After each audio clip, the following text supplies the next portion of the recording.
Out, the diesel one that we've been working on for about 7 years, and we're going to give it a quick wash down. And well, first probably we're going to put the turret on it, so we're going to put the AML 60 turret on top. We'll give it all a really good wash down. There's a few nuts and bolts we need to tighten up, and then we may give it a hand sand over, and I'll give it a blast with the paint because I want it all in the same colour, and I suspect that the turret and the chassis are probably in different colours. Those wheels definitely need doing down there. They're a little bit they need a little bit of TLC. Okay, so let's get this thing started. So I've put the batteries on. They're good.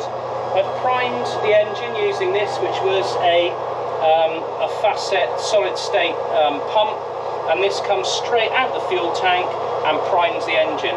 Simply because I don't want to keep using the batteries up, turning the engine over and over because it's a diesel. I just want to make sure all the fluids are up nice and tight under pressure, and then it should start first time. So let's have a look. It has been sat here now a couple of months without me actually touching it, so if I can squeeze in, because it is a tight driving position. Batteries are on. Check it's in neutral. Okay, and we'll try and start it. So here we go, press the button.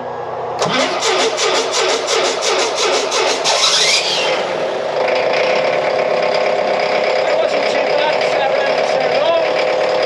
It's a little bit knocky at the beginning. As soon as it warms up, it was nice and sweet. It's getting quieter already. So we'll let it tick over for a little bit, and then we'll reverse it back. This is not an easy to drive vehicle. The reason is I've got great big size 10 feet, and the pedals are tiny, and the space standing there is non-existent.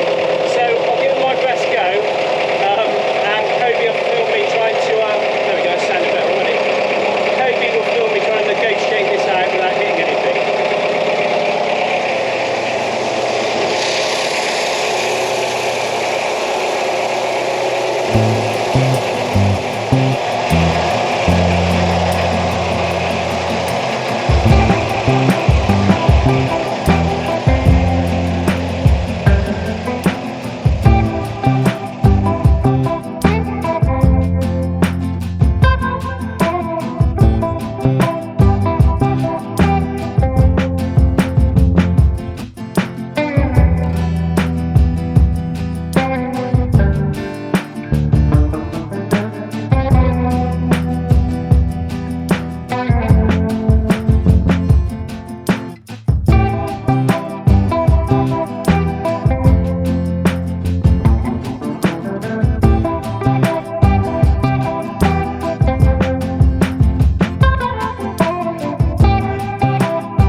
It's a bit of a handful actually.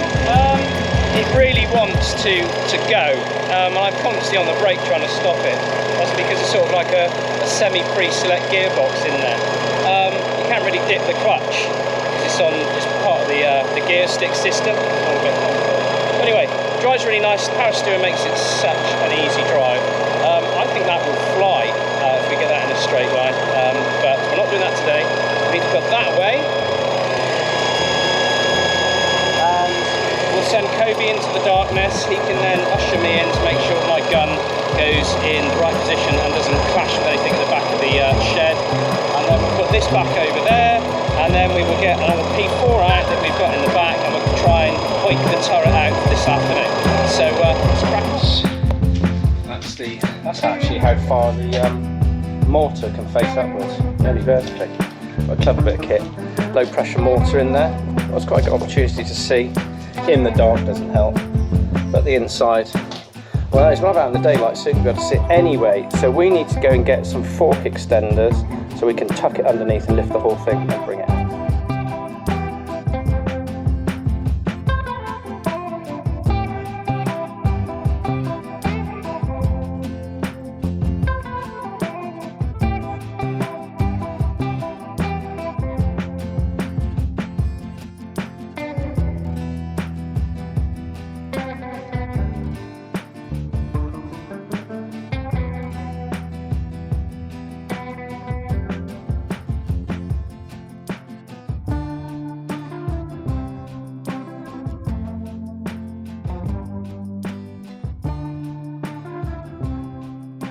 you don't necessarily get a good opportunity to have a look at a AML 60 turret when it's not fitted to the vehicle. So let's have a quick look round for posterity, shall we?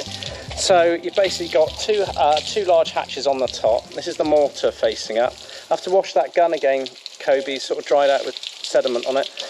You've got two lamps. This is where the helmet is attached, and we've got vision blocks. As we go around the back of the turret, you can actually see this is the fan, the extractor fan for getting rid of the fumes. These two elements here are for when that top lid comes over and it rests on the top of those two. Turret number. And you're actually looking at the back now, so what we've got down here is a DY88 part of the radio, creating all that voltage ready for the radios that we've actually got now. We'll go around the front to see that a little bit better. You can see the rounds here. So we're just watching it off. Right, okay, so let me just show you. So here's the gun pointing in the up direction, but you can actually manually move it and have it in any position you wish. That works for the mortar. The guns are actually on winders, so there is a winder in here. That's this one here, and as that rotates, you see, it's moving the guns down. So the guns are, and there's your DY88, and you've got your radio kit up at the top there. You're just about to see that. Get in and have a look. You've got your, I've got to try and work out who's who in this one. I think that is the gunner's seat. This is the commander's seat. It's a bit difficult because I haven't got machine guns in here at the moment. Your AA-52 ammo boxes sit in here, and those ammunition boxes are stored all along the back and down here. In this container in the front is where we have additional mortar. A bit grotty, I know. Most of the rounds were held in the stowage clips that are around the edge of the turret basket, and the rest came in cardboard tubes like this. Usually you'd have about 6 of these on the floor. Probably have a different loading in these. The ones around the side probably high explosives. Might have been phosphorus, I don't know. Anyway, cardboard tube, and they part. When you take the tube apart, then you end up with, you'll get there, I'll get there eventually. There we go. A bit grotty, got a bit dirty. And then you put, oh my goodness, there's cobwebs all over it. It's been in there a while. And then the 60mm round looks like this. Usually you would have an explosive bag charge that would be around this element here, and also you'd have a screw-in fuse at the end. So you've got the formal part of it, but actually be a fuse. Here's a small hole, and there would be a little ring pull that you pull through that makes it live. It then gets loaded into the mortar and boom, out it comes. To set it off, it's quite simple. You can actually see, if you look closely, there is sort of a shotgun cartridge in the back. And when that is struck, it then ignites through these holes in amongst the fins where the explosive charge is. Pressure builds up behind these drive rings, and then it shoots out. Now these I think would have been an impact, so therefore as it came down it would hit the object, be it the ground or a vehicle or even a person, and that would ignite the charge that is inside. This is quite a thick metal case. Right, we've got another one here. So if we pull that one out as well, you can actually see, if you look inside, can you see inside there all those sort of nodules? So basically what you've got is a hand grenade in reverse. So you know, like the pineapple grenade, where it's sort of got lumps on the outside, and that you recognise those from American films. Then with these, then you've actually got the lumps on the inside. No, you can't see in there, and that just helps with fragmentation, and so it just breaks into 1,000 little pieces and flies everywhere. So you can actually see the wall's quite thick on it. There actually isn't that much charge inside of there. So that's what they look like. Fair amount of weight. This one we haven't got the fuse in, so you can have a look inside. I'll try and do that better with some light in there so you can have a look. And then that goes into this low pressure mortar that we've manufactured a copy of, and then boom, out it goes, and helps with direct and indirect fire for the infantry, because that is what the Panhard AML was designed for, was to support infantry, especially in the ongoing conflict in Algeria.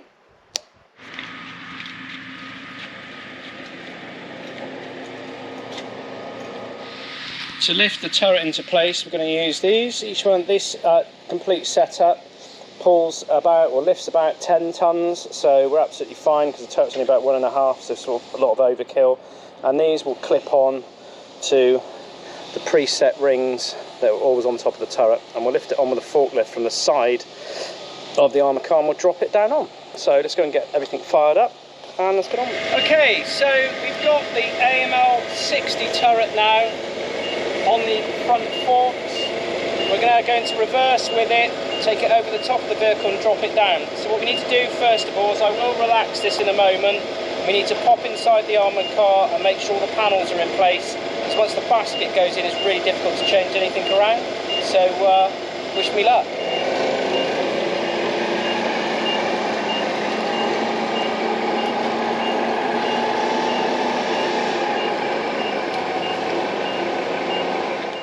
Okay, the moment of truth. What we're going to do is to drop the turret here,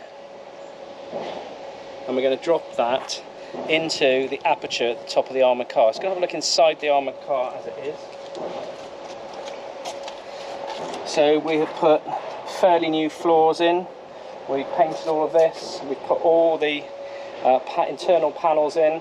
We've had to make some exceptions over there, as we've got some hydraulic pipes coming through, which isn't part of the original design, but we need that for our steering and brakes. And over here, you've already seen, is the fuel primer pump. So what we're going to do is, if you look up on top, on this turret ring, the actual race is held inside of the turret, not on top of the hull. And we've got 4 locating plugs. So there's 1, 2, 3 and 4. Now they fit inside here. Now I have to find them because they are the larger. There's one there. Now see, we've marked it already with Tipex. So what we need to do is make sure that this Tipex mark goes onto that little stud on the far side. The next Tipex mark is here. Yep. And we've got 2 at the front. Now, it's pretty well balanced at the moment, but it is slightly lower at the front than it is the back, which isn't best. So what I'm going to do is I'm going to drop the turret down. We will try and rearrange these front chains by shortening them by about 2 links, and that will make it more level and it's going to make us a lot more easier when we're dropping in, because we really need to have this in a horizontal plane. It's going to drop into the body. So let's go.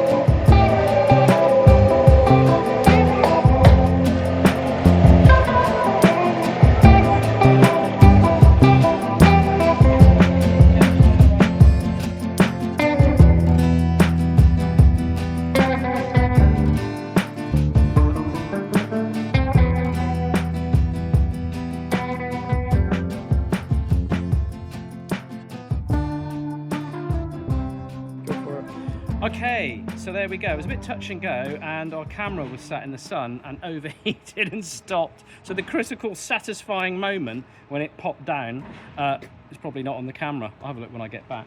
But she's on. So that's an extra 1.5 tons in weight. So the whole vehicle has gone down very, very slightly. Shows that we need to put some air on some of these tyres now. We can see that. But yeah, the colour of the turret and the body isn't exactly the same. That's just because some of the paint's older than the rest. So I think what we're going to do is respray it completely, get it all into the same colour. But for now, this looks really good. We have a working and driving AML 60. We'll have a quick look inside to make sure that none of the electrical components or hydraulic pipes have been caught anywhere. And we'll let Kobe have the inaugural spin of the turret. So we're checking inside now for clearances. So the turret basket is in. This is the electrical control that actually will rotate eventually with the basket, so we have to put the cover over to hold that in place, but there's some wiring to do, which I'm not going to do today because it's so hot out here. We need to put an aerial in. There's one of the vision blocks has dropped out. I think it's just there. The hydraulic pipes, which you can just see here, go tuck nicely just behind the turret basket. So that's really good. That's worked quite well. And my primer pump is down here. And we've just got to have a closer look to see if it's touching.